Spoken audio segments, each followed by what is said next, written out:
Hello, San Salvador. I'm doing my Jack Cruz impression. Hello, San Salvador. It's great to be here in the only monarchy in the Western Hemisphere by my count. And, as an American monarchist, this is a little bit of a dream come true that this place simply exists, and then to find that it's as successful as it is truly remarkable. And so I guess I want to talk about it feels like El Salvador is a monarchy, but I feel like there's still a lot to learn about monarchism in a way, because I feel that essentially, what happens when people have good ideas is you'll often see a lot of independent reinvention. And I feel that, when people try and do, the state as a work of art, solus populi suprema lex in the 21st century, they naturally, as they just pragmatically examine the situation, come up with a lot of old ideas that they basically reinvent themselves, which is great. On the other hand, if you see that phenomenon and know that phenomenon, the idea of, okay, what can we actually learn from the past pops out. And, essentially, I view, this little resurgence of a working, functional, very impressive monarchy in the modern world is it's a recovery in some ways from 250 years of really questionable thinking about governance.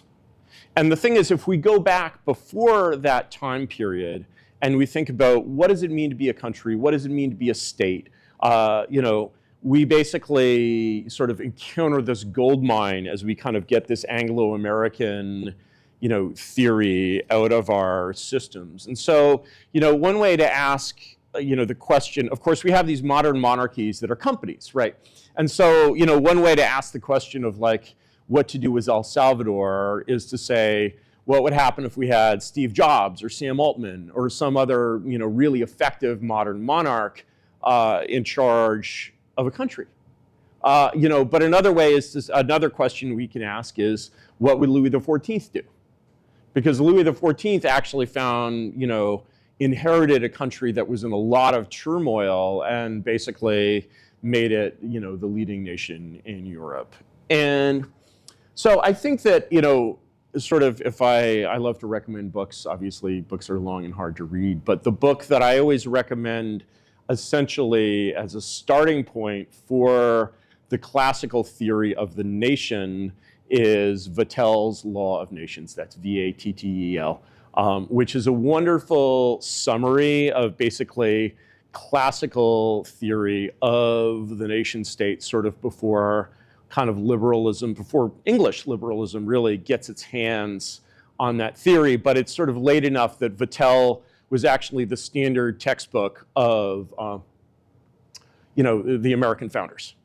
So, because when you go back to the 18th century, people are starting to invent a lot of new ideas in the 18th century, but they're also, in some ways, unconsciously full of these old ideas.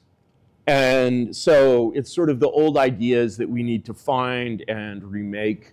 There was a great president of South Africa, Paul Kruger, who said, let us take what is good and noble from the past and use it to build the future.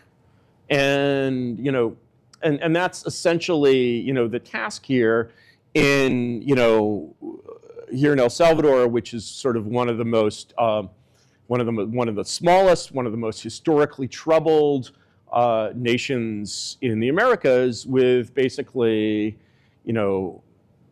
not a whole lot of capital besides the fact that it's a country.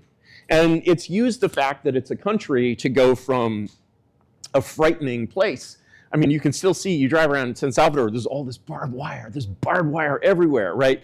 And you're looking at that and you're just like, how long is it gonna take of the Bukele era for people to start realizing that their place would look a lot nicer without barbed wire? And 5 to 10 years, I don't know. It takes a long time for people to forget this kind of incredible reign of terror that went on here. And just showing that government can end the reign of terror is it's just an incredible step. And, it's world historic. But, I think in some ways, in a sense, it's only the start, or it should be only the start. So when I look at, there's sort of two parts to the theory, the classical theory of the state, that I want to go through. One of them is kind of an internal theory, and the other one is a kind of foreign policy oriented theory. And obviously, especially for a small country like El Salvador, foreign policy is super important. And let's talk about domestic policy first. So from the perspective of the classical theory of the state, one of the reasons why it's so easy to sort of go in the direction of a corporate analogy. I know President Bukele, once had his Twitter feed say CEO of El Salvador, which is sort of exactly right. It's like you think of the nation as a firm. And when you see the nation as a firm, you're really stepping outside this kind of Lockean Anglo-American idea of sort of the Republican, government by consent idea, the government that works, that sort of the people are in control of, that kind of represents the people. You're like, no, the state is a firm. And what are the assets of this firm? The assets of this firm are the land of El Salvador and the people of El Salvador and whatever's in the vaults over the National Bank over there. And those are tremendous assets. Those are amazing assets. Basically, even, I don't think is El Salvador the smallest country in Latin America? Not quite, maybe Belize, but it's not a big country. It's not a famous country. It's been for a while, occasionally been an infamous country, but it's a country. And so, what can you do with that country? And the first thing the Bukele regime has done is to say, well, the first and fundamental purpose of government is to have a monopoly on violence. And everything else needs to be, subordinated to that. All of your ideas of like liberal democracy and juridical defense and the rule of law, you don't have the rule of law unless you have the rule of order. And that's something, America has no shortage of gangs. We've got, I think somewhere between 1 and 2 million gang members in the United States. That's an army. That's a giant frickin' army. And these people are loyal to their gangs rather than loyal to the US government. And like when you look at basically, now we don't quite have the advantage that you had in here in El Salvador, which is that basically they use tattoos as uniforms. So if you have a gang tattoo, you're in a gang. And if you don't have a gang tattoo, you're not in a gang. And that's almost, as I understand, very, very reliable. You also have the advantage in El Salvador that the gangs here were not really narco gangs. They were basically devoted mainly to like small-time crime and extortion and basically charging taxes on their little neighborhoods. And so there's not this kind of there's not as much money in the gang business here as in this place like Mexico. But, it was still, it's just an amazing achievement to sort of pull that down. And it's also, reminiscent of, what they call mano dura policies have failed many, many times, for example, in Honduras, and, of course, the liberals are just like, see, you can't repress the people. The people will always fight back against your injustice. And you're just like, no, actually, the hand wasn't hard enough.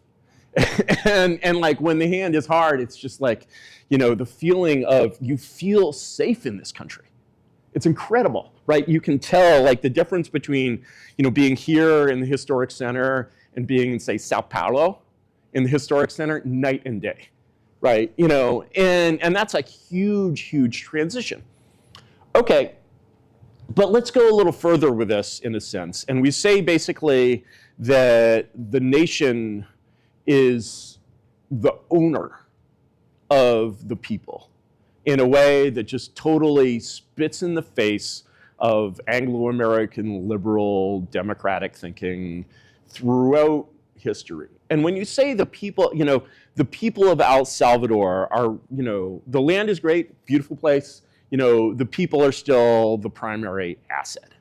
And so what you have to basically, if you're a responsible government, you know, and you subscribe to this pre-modern, you know, theory of the state and of society, you realize that it's your mission as the government to make sure everyone in the country realizes their full potential and is turned into the most like amazing person that they can become. And that's a hard problem, and it's an especially hard problem if you're not a believer in Anglo-American liberal egalitarianism. And you're like, that actually means different things for different people in many different ways. And so actually El Salvador, being a real country, has just a complete range of human beings in it. And like, you know, all of those human beings are the property of the state and the care of the state, and the state needs to maximize their human potential in terms of the contribution they can make. So, for example, if you go kind of from the upper class to the middle class to the lower classes, that means very, very different things for different groups of people. And now, you know, every country in the world essentially has an upper class. This is a class, you know, I hate to repeat any, you know, difficult heresies here, but the fact is the bell curve is real, IQ is heritable, and human beings have different potentials. And, you know, what that should tell, you know, us in the 21st century who have a sort of cultural liberalism that we can't really get beyond, and I'm not even sure should try to get beyond, is that basically, I mean, because this was also the thinking of like Charles I, like everyone at every level needs to flourish in that way. And so the thing is, when you're basically looking, for example, at, let's take the upper classes, okay? The main goal when managing the upper classes is to basically keep them. You want to keep their human potential. You want them developing the country. You want them working for the country. You don't want them in New York. And if you do have to send them to New York, you want them to come back. And that's a hard problem. And especially like you're dealing with this upper class, it's fundamentally a cognitive upper class. And because it's a cognitive upper class and heredity is by no means an exact science, what you're going to see is you're going to see people who are basically born into a cognitive elite all over the country, in all classes, predominantly in the upper class, but also in all classes.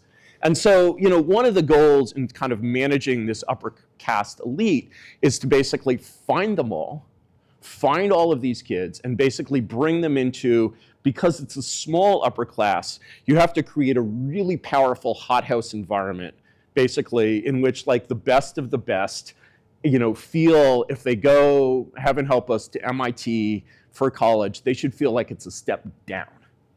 And the thing is, you know, just by the laws of mathematics, there are, we don't know who there are, but you know, there are probably 50 or 100 kids in El Salvador right now who are in high school for whom MIT would be a step down.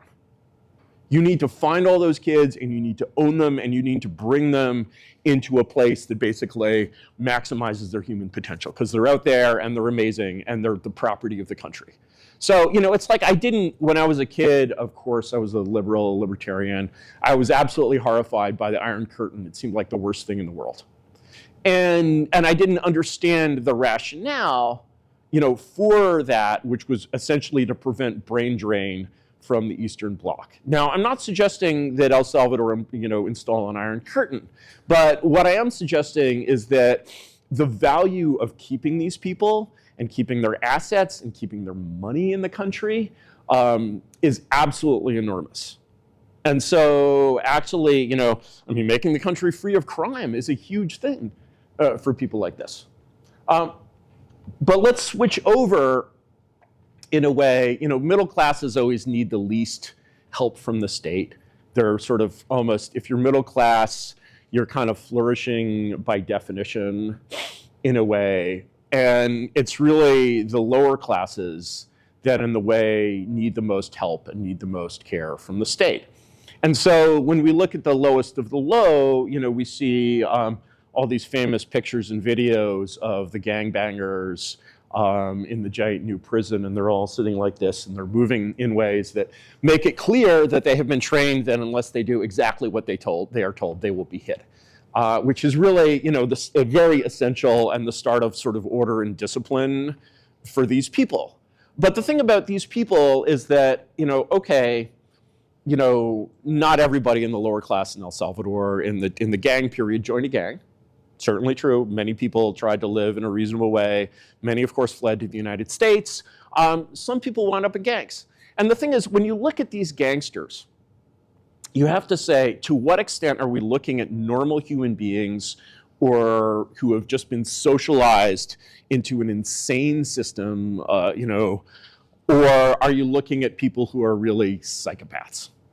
Because if somebody is really a psychopath, basically, that's it. They have to be in close custody forever. They can't be released back on the street. But if someone is not a psychopath and just basically happen to live in a psychopathic environment, you basically want, that person, let's say he's like 25 now, by the time that person is 40, you want him to be a productive member of society who just remembers the like crazy time that he was in.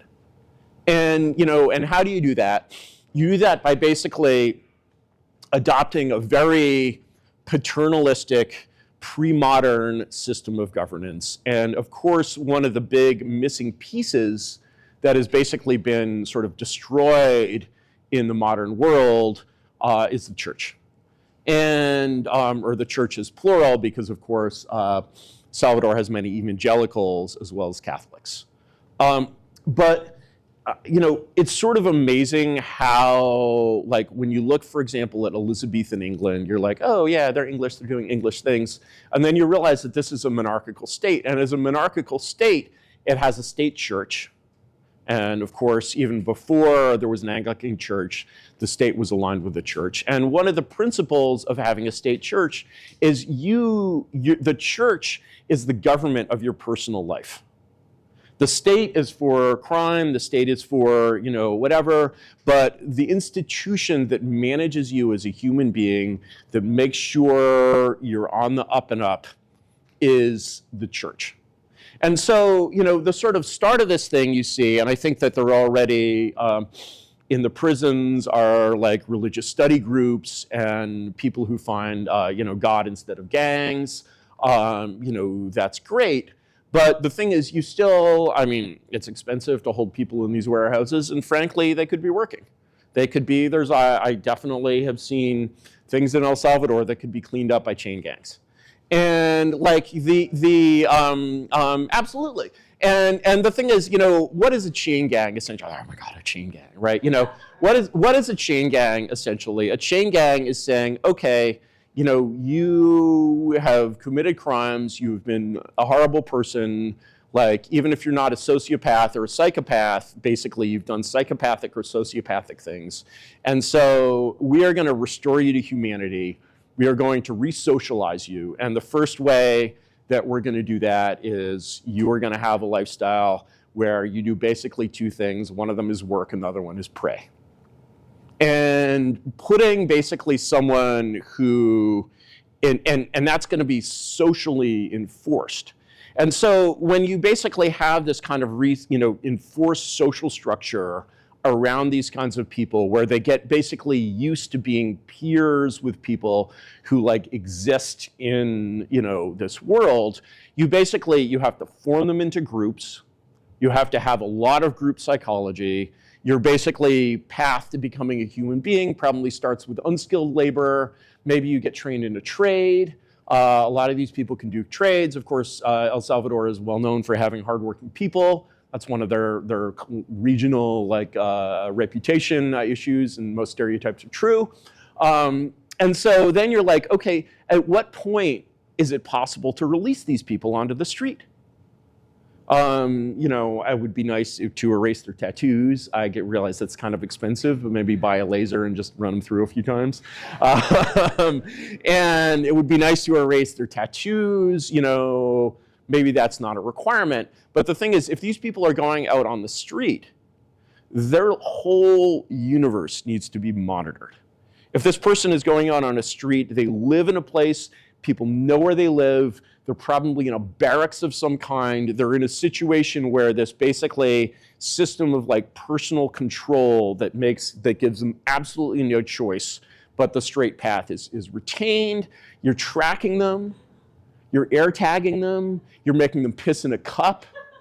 You're basically like exercising this kind of total level of control over these people, which is in a way similar to the kind of control that you had in a prison, but is basically set on sort of setting them on this kind of straight and narrow path as they kind of return to humanity. And, you know, for people who step off the path, you know, yeah, okay, this person is actually a problem. But my offhand guess is that at least 80% of these people could be rehabilitated. And like, but it's not a rehabilitation of love. It's a it's not a hippie kind of thing. It's basically like, you are going to have to live in an orderly way. And we are going to maintain this order of you. Actually, one of the first and most interesting colonial experiments in the New World was something called the Reductions of Paraguay, which was the Jesuit kingdom of Paraguay. And the Jesuits had this very interesting approach. I'm sure this is all very politically incorrect, but they had this very interesting approach to basically civilizing the local Guarani Indians. And their approach was to just basically regiment them in ways that made them basically live like Europeans. And what they found was that, you know, this could be done with basically pure-blooded Indian populations could be basically made to live like the European lower classes. And then the Jesuits got abolished and they all went to hell. And Paraguay has never recovered. But you know, that feeling of basically you are taking people and like you as the state should be concerned when you're just like, here's a situation where I have a person in this country who is capable of more than they're giving or capable of being more than they're being and is not doing so. So one example of the kind of policy that basically, and this is more aimed at the middle classes, one example of the kind of policy that was very much practiced by Louis XIV and you know, has also been tried by various 20th century Latin American regimes is a policy of protectionism, is import substitution. Of course, you go around El Salvador, you see a lot of imports from China. Okay, you go around America, you see a lot of imports from China. You don't actually see a lot of imports from America. You have this situation where everything is made in China. So you're not alone here, Salvadorans, right? And basically, what that's doing is basically that's saying, well, here is this product that maybe we could make ourselves. But if we made it ourselves, it would be more expensive, so let's spend some foreign exchange on it.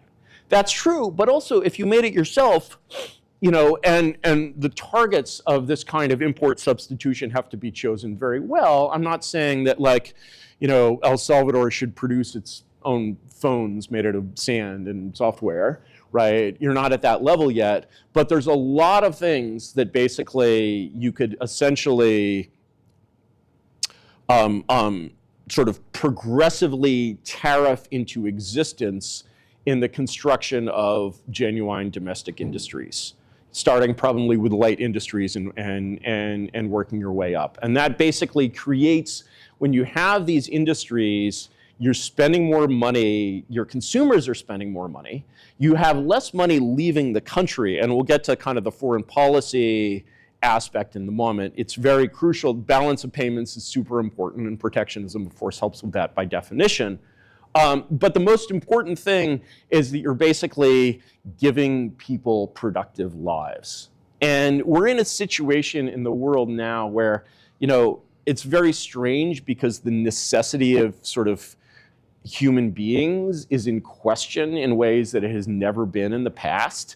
And that extends from like the manual labor that is, you know, replaced by machines, you know, steam shovels instead of shovels, all the way up to now we have AI, you know, bumping off graphic designers, basically. Bad time to be a graphic designer, you know, and so like making sure that your humans are useful and relevant is just a supremely important task. sending them abroad to, install drywall in California and send remittances back. Well, remittances are very important because that affects your balance of payments. But essentially, like whenever you look around you and you see people who are basically not living up to their human potential, that's the state wasting an asset, okay? And as a firm, you don't waste assets. And like, that, involves like the sort of creation and sponsoring of industries. For example, El Salvador has amazing coffee growing, basically land. And the Salvadoran coffee industry was, as far as I'm aware, like totally devastated by warfare and gang wars and war wars and all this 20th century nonsense. But you still have this amazing, amazing land for basically producing coffee plantations. But it takes a while for a coffee tree to grow. And so, basically, when I used to be a libertarian, I'm like, oh, well, the free market will take care of that.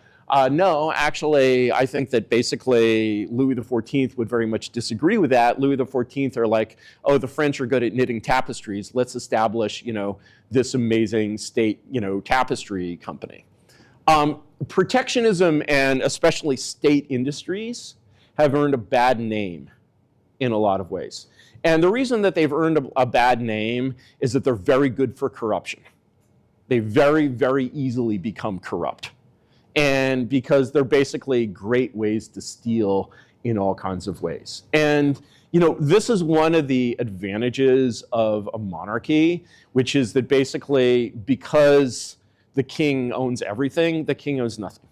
And if you're working for the king, basically, and like trying to feather your bed at the same time, like that, you're stealing from the king, basically, and you don't want to do that. And so, a lot of these systems where America tried to impose its system of government on the whole rest of the Americas and did that, very proactively, and basically, doing democracy in, a Massachusetts town meeting has the effect of like opening everything up and having everyone, but like basically distributing authority in a third world country basically means no one's responsible, no one's in charge, and everybody steals.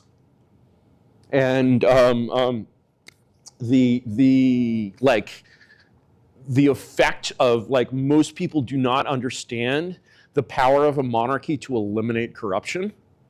And it's immense. I mean, another of the great stories, very different monarchy, very different kind of country, but MBS in Saudi Arabia sort of had, I mean, all third world countries have longstanding traditional elites, and there's a very wealthy elites in some ways, and a lot of these elites basically get into the stealing from the government kind of, routine, and that was very true in Saudi Arabia. And so what Mohammed bin Sultan did when he came to power was, the famous Ritz incident where he basically took all of the rich people in Saudi Arabia and said, you're going to declare all of your assets overseas, and we're going to investigate how you got them, and we're going to take them back. That was not popular in some circles, but he had the power to do it, and he did it, and he's created a really strong state there. Very different set of assets, right? But the thing is, if there's a question of like, what is the oil of El Salvador, it's obviously coffee. And, the sort of ability to basically say, it's just like, if there's land in the mountains that isn't being used for coffee production, why not? How do you fix that?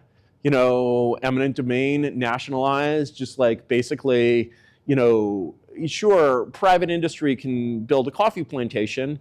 Okay, it's long-term financing. It takes a while for these trees to grow, et cetera, et cetera, et cetera. You really can basically, by applying like startup tier management, like you can really supercharge that. And so, there's just a lot to do in terms of like, economically employing people in a way that maximizes their potential. There's a huge amount basically to do in that sense. And, you know, when you see people selling lottery tickets, you know, in little booths, you know, which was like a block from over there, you're basically like, you know, okay, well, even that is better than being on welfare, honestly, because it's a job, it's doing something, but what could this person be doing? And that question is sort of in the mind of the kind of the actively managed state. The state is a work of art. You're always asking that question. Now, the other thing that Vattel covers, of course, is foreign policy. And the foreign policy of a state in the Latin American world is, of course, deeply, deeply tied up with its relationship with the United States. And I know this very well because actually my father was an American diplomat in the Dominican Republic at one point. And so, you know, I kind of saw that relationship actually from the other side in interesting ways.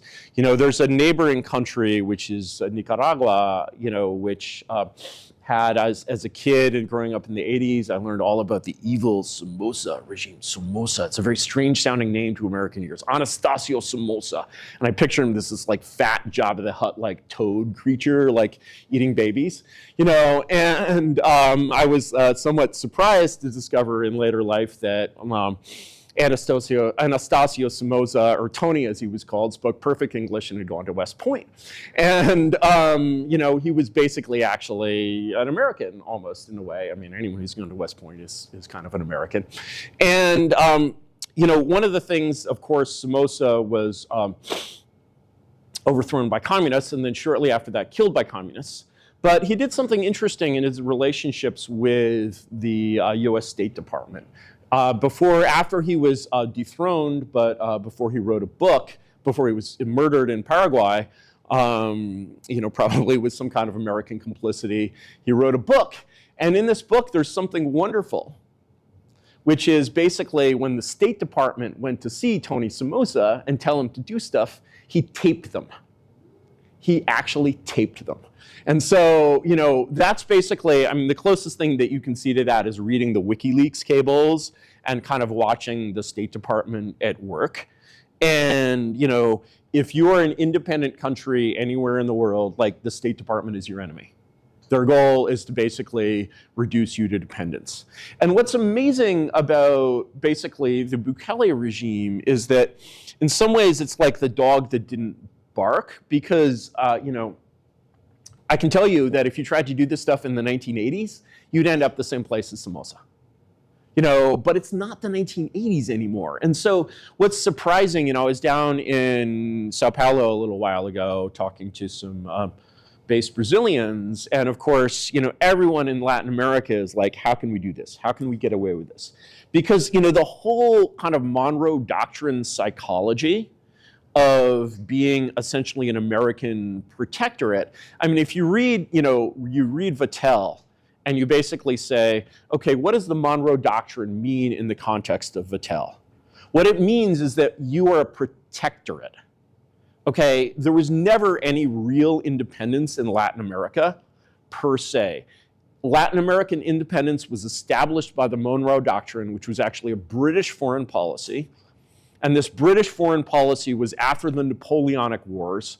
Britain decided that it wanted the commercial revenues from Latin America. There's a reason why everyone in Latin America plays football, which is an English village sport. How did that happen? Were you colonized by the English? Well, kind of. You know, Buenos Aires was certainly a commercial colony of England. And basically liberating the Latin American regimes from, you know, the Holy Alliance, you know, Spain and Portugal, and of course they were also installing liberal regimes there, was basically a way of saying, okay, since you're not going to be part of the Spanish Empire anymore, and since your independence is protected by the Royal Navy, you're a protectorate. And as a protectorate, you've actually already lost your sovereignty.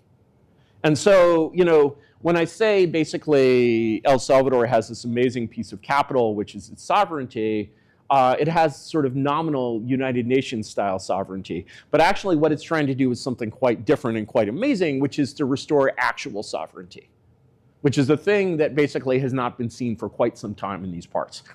And what you see in sort of the historical evolution of the Monroe Doctrine is this sort of tightening of control up to. So at first it's like, okay, these Latin American countries can't be subject to European monarchs.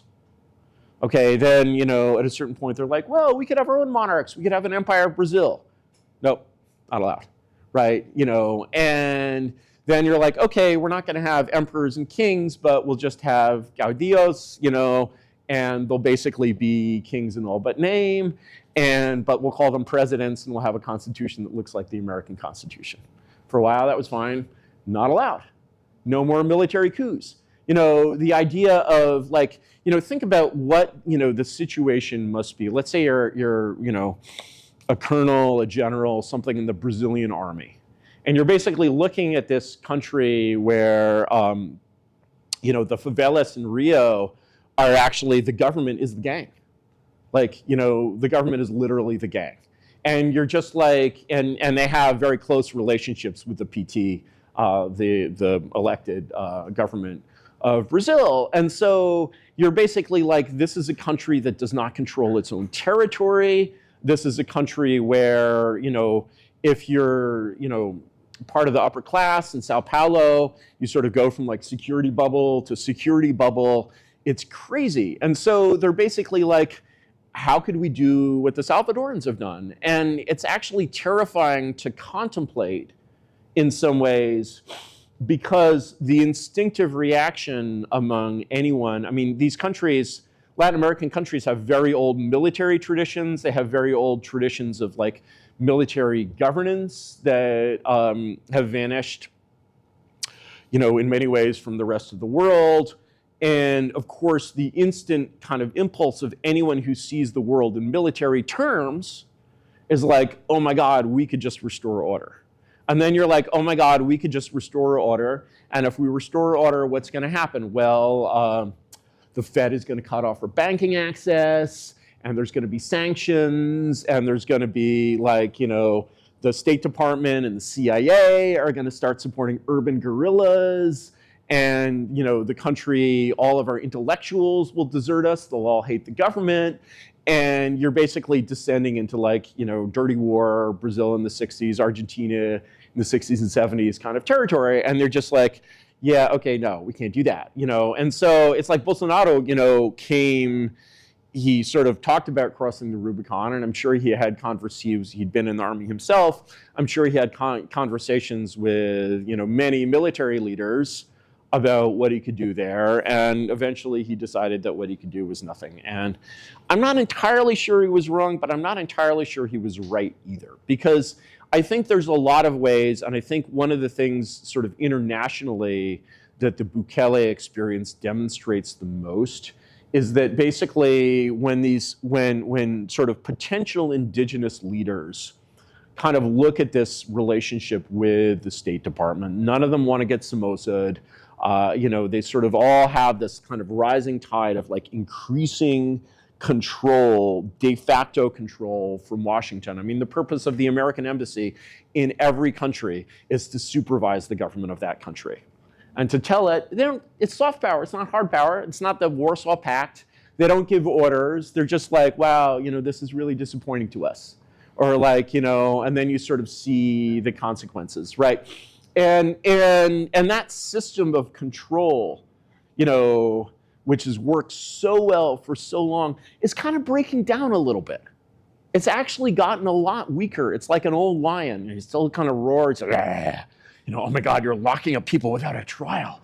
Oh my God, Americans will never stand for that, right? You know, and the thing is, you know, you can say like Americans will never stand for that, right? But what is the actual energy behind that? And what are the actual consequences? Well, what are the consequences for El Salvador? A little bit of trouble with IMF, you know, but like, can the State Department really like start a leftist revolution in your country? No, they can't. They're no longer capable of it, right? And so, you know, you certainly have a situation where, you know, Bukele has, let's say Bukele has 90%, you know, popular support, and, you know, 5% of those, of the 10% are friends and family of gang members, and the other 5% went to Harvard, and I exaggerate slightly, right? But the thing is, that problem of basically making sure that your upper classes are loyal to San Salvador and not to Washington or to New York or to London or to the outside world, that's a huge, huge problem. And that's a problem that, for example, Russia has had for much of its history, the sort of divide between the intellectual classes and the governing classes.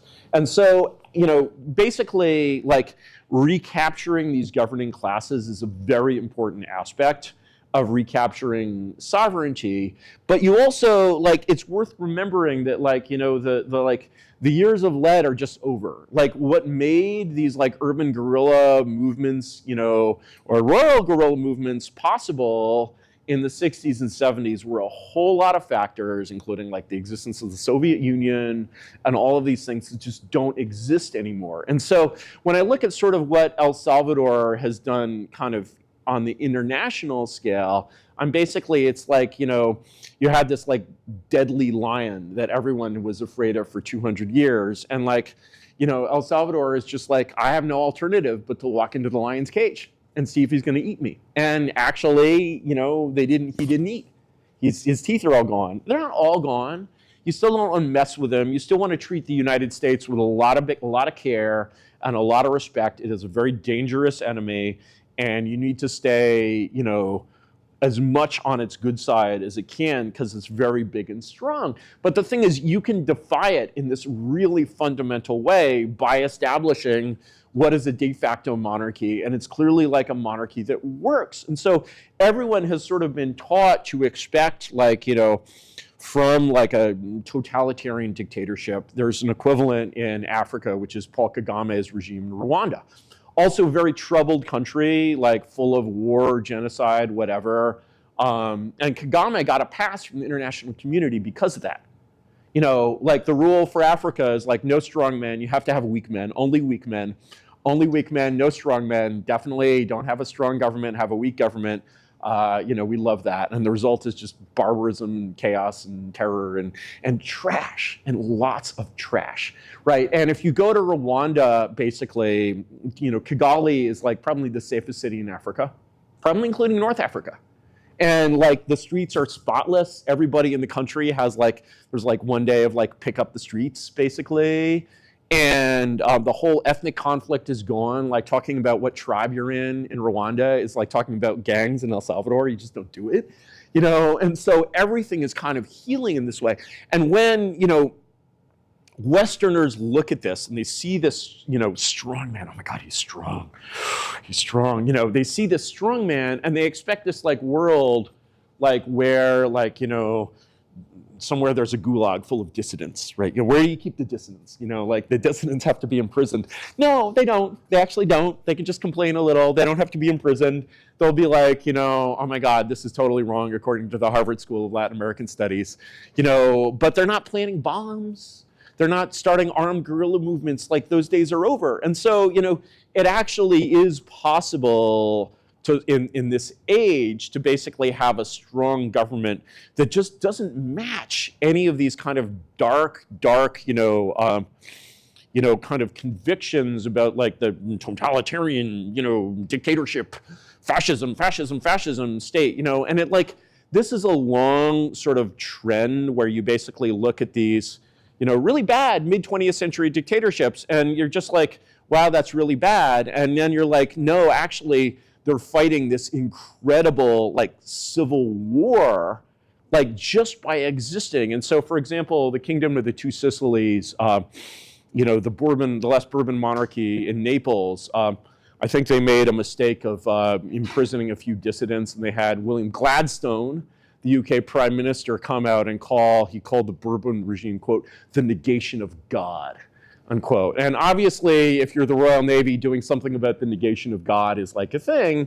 And so, what happens is Garibaldi.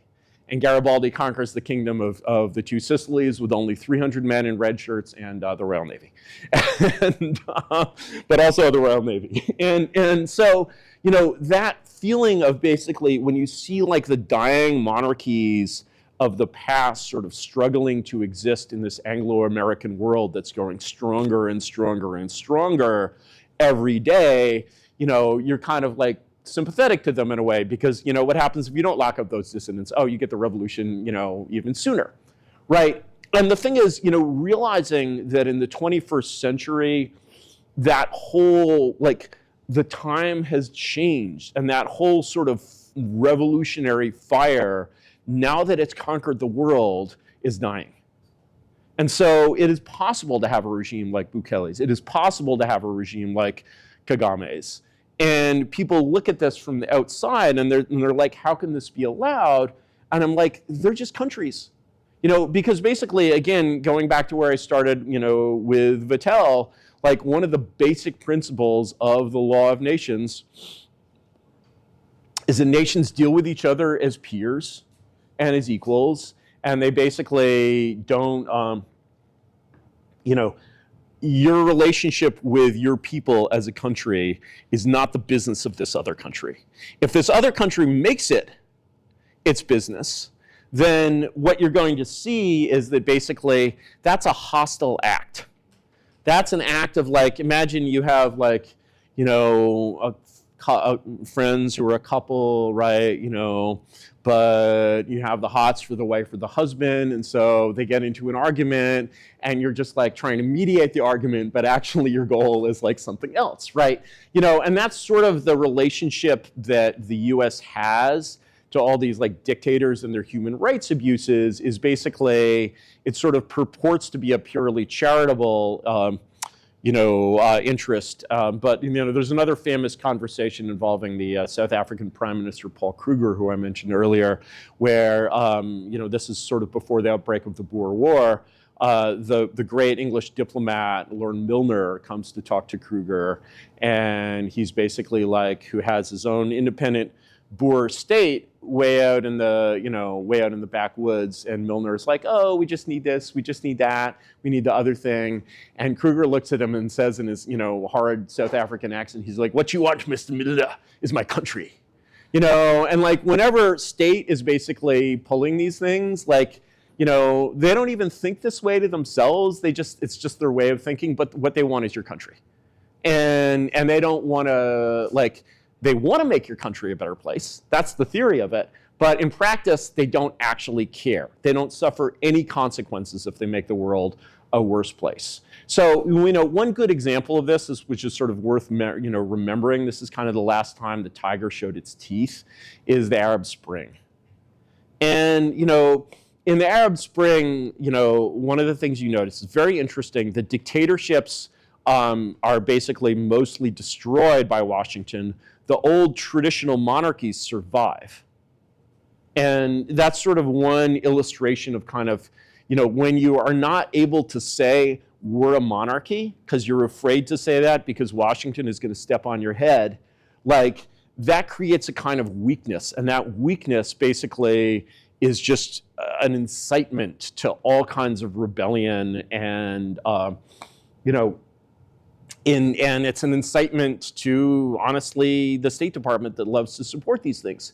And when you look at the, sort of why the Arab Spring happened, I had this one, I was talking with a kid from Syria who was in some kind of, startup, contest in 2014 or something. And, this is obviously, this kid has been sent from Syria to San Francisco. He's like the best that Syria has. Obviously an amazing kid. Maybe his startup isn't the best startup in the world, but I, go up and talk to him, afterward. And because I'm a crass person, I only wanted to talk about politics and not about his startup. And I was like, talked about Syrian politics. And I was like, do you know why the State Department started a civil war in Syria? And I forget what he said, but in the Arab world, it's a world of conspiracy theories, and everyone's like, well, there's like a cushion. Really, what they wanted was this pipeline from Afghanistan for the oil, but they couldn't, right. It is true that the US is still selling Syrian oil, by the way. But I don't think that's the motivation, and I was like, because they could. And ultimately, when people are exercising power, because they could is a sufficient answer. And what happened in the Arab Spring was that you had an older generation of American diplomats who had kind of gotten used to making exceptions for people like Mubarak and Assad, and they were like, okay, not democracy, okay, it calls itself democracy, not democracy, we don't like that, we don't like it at all, but like stability, Israel, let's keep a lid on it, and we have to like prop up these dictators. And when you ever hear of the US being criticized for propping up a dictator, what it means is they're not overthrowing him right now. And so a new generation came in with Obama, and they basically looked at the Arab world and they're like, holy crap, these are dictators. We're propping up these dictators, meaning not overthrowing them right now. Let's overthrow them right now. And the thing is, when you have Barack Obama wheeled out and on his teleprompter it says, Assad must go, Mubarak must go, or whatever, you know, it's never going to happen, but you could wheel him out and have him give a speech about Germany, and he would be like, Merkel must go. And he could probably start a civil war in Germany that way. And like, that's sort of, you know, that's the power of like soft power. Now, those places are sort of more tinderboxy still than Latin America. I don't think that the State Department could start a civil war in El Salvador. I don't think they could. You know, they could cause a lot of, you know, they could cause more economic problems. They could get really crazy with sanctions. They're not going to. There's sort of no domestic constituency that cares enough about that. You know, the way to deal with them is just like treat them as the big dog. Don't piss them off too much, but like, you know, don't let them dominate you, basically, because that's what they want to do. And like Bukele has done an absolutely admirable job of that. And like when you look at him basically getting like bad press, like there was this Economist story a few months ago where it's just like, wow, yeah, the country is at peace, but my human rights, you know, and you know, but it's not, it's like a gentle thing. It's not like you have this huge kind of, you know, campaign like the anti-Israel campaign or, you know, the anti-South Africa campaign gearing up to basically overthrow the Bukele government. The potential for that doesn't exist. And so I feel that it's sort of only a matter of time before more people in more Latin American countries realize on a much larger scale, because they're much larger countries, hey, we could just do this. And like when they're at like, hey, we could just do this, I mean, the neighboring you know, countries even, you know, right next to here in Central America. I mean, this used to be part of Gran Colombia, I think. You know, you look at Guatemala next door, used to be the same country. You know, I had a friend of my late wife's about 10 years ago went down to Guatemala to teach English on a State Department fellowship, teaching English for like journalism or whatever. She goes down, she's a typical San Francisco liberal. You know, she goes down to Guatemala City. She has to live like a prisoner, basically. She comes back. She's like, maybe what they need is another dictator, you know? And so it's really, it's like, it's not hard to see these things. And so, you know, in a way, El Salvador is sort of doing this like very classic American thing that the Puritans did when they came to New England, which is, you know, the old line, a city on a hill, you know, shall not be hid. Right, and so when you're building a city on a hill, I guess it's literally a city on a hill, you're basically sending this message of literal like soft power. Because actually, like, I don't think it's wrong to think of El Salvador as exercising soft power. You know, take an Uber anywhere in the Americas and talk to your Uber driver about Bukele. You know, and if they're Hispanic, they'll be like, we love him. Like, I've tried this experiment like numerous times, right? They'll always be like, we love them.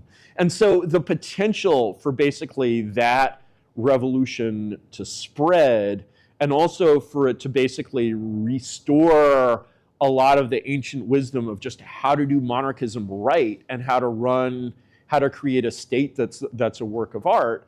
You know, I think that, you know, like, as I said earlier, America has some of the same problems. The United States has some of the same problems that El Salvador had.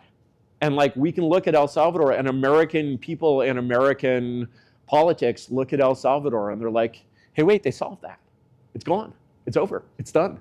You know, and so the ability to do that is considerable. Also, the ability to do, I think there's a lot of potential, and this is a long-term effort, reverse brain drain.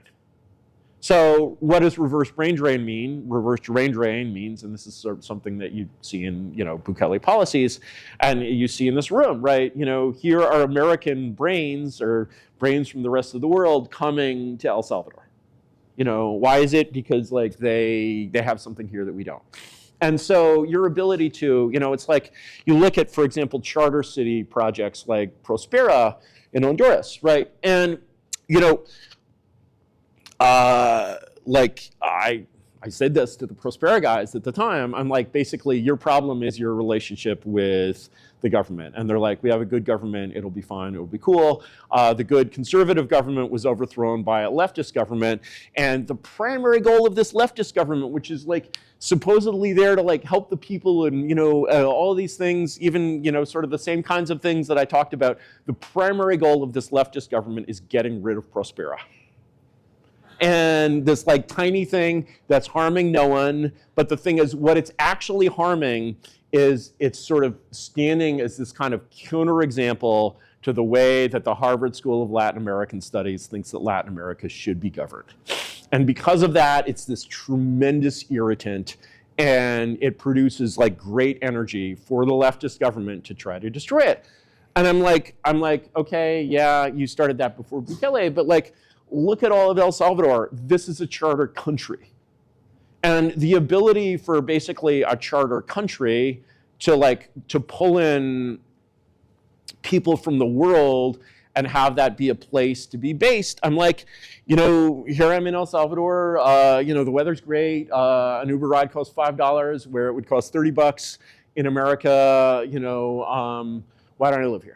Right, and the more people the more you see that kind of why don't I live here energy, that's a thing that builds really slowly, because basically, becoming an expat and like colonizing a sort of new place it's a bold decision when no one else has done it. The more people do it, the more it becomes like a reality, and it sure is good for your balance of payments. The last thing that's like really important to say about sort of the state as a firm or the state as a monarchy is essentially your balance of payments is your profit and loss. Okay, if you're taking in more money than you send out, you're turning a profit, and that's good. If you're losing money, okay, maybe there's a reason for it. Maybe you can afford the debt, but like, you are so much stronger, like politically in a foreign policy context if you don't have to borrow money from people. And, eliminating that and making that, making El Salvador sort of like a kind of, maybe a new Panama almost in a way is like, that's a 10 to 20 year mission. But like, anyone who's seen pictures of China 20 years ago versus China now knows what you can do on that time horizon. So essentially, like, and as far as the political stability of the government, it's pretty hard to overthrow a government with 90% support. That's one of the big reasons why the State Department can't really do anything here, is that, basically the people have seen the difference. And you just can't, no matter how slick and American and like, professorial you are, basically, those people have snowed the world very effectively. They're very good at it. But when you see the difference, you're just like, no. Nothing's going to change your mind about that. And that's really the miracle that's happened here in El Salvador. Is that a good stopping point, Michael? All right. Questions?